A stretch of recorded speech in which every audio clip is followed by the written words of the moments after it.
Alors vous avez beaucoup de gens, ils sont dans l'évitement.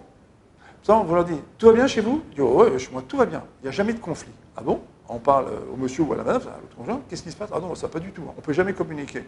Il faudrait savoir, tout va bien ou tout va mal? Non, en fait, il y en a un, effectivement, il est toujours dans l'évitement. Un ou une, toujours dans l'évitement. Il évite les conflits, il évite les problèmes.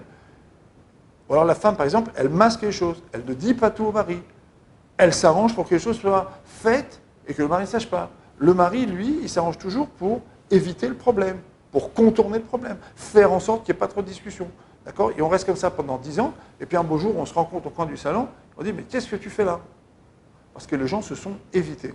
Alors, les procédures d'évitement, dans le couple et dans les relations interpersonnelles, elles sont terribles. Parce qu'en général, elles vont aller de pair, elles vont rimer avec ce qu'on appelle la délégation. La délégation, c'est une forme subtile de mensonge.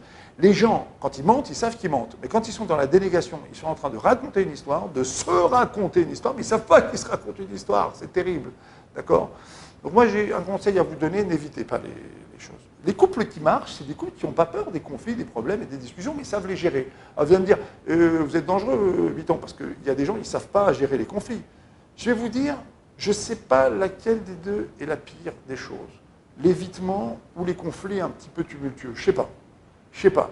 Parce que l'évitement, c'est être dans l'évitement comme ça en permanence, c'est tellement être dans le mensonge, c'est tellement invivable finalement à la longue, qu'il vaut mieux parfois apprendre à s'affronter un petit peu sur certains problèmes, et là on va apprendre à se réguler réellement, mais surtout on va apprendre à se connaître. On va apprendre à aller l'un vers l'autre. Donc faites très attention à l'évitement. Hein. Très souvent, c'est une manière de non vivre pas ensemble. Tu vois ce que je veux dire, quoi. C'est une manière vraiment de même pas être à côté, quoi. C'est à côté de la plaque. Voilà, alors je vous souhaite de ne jamais être dans l'évitement. Je vous souhaite de vous rencontrer, de vous voir, de vous jauger, d'apprendre à vous connaître, d'être proche l'un de l'autre.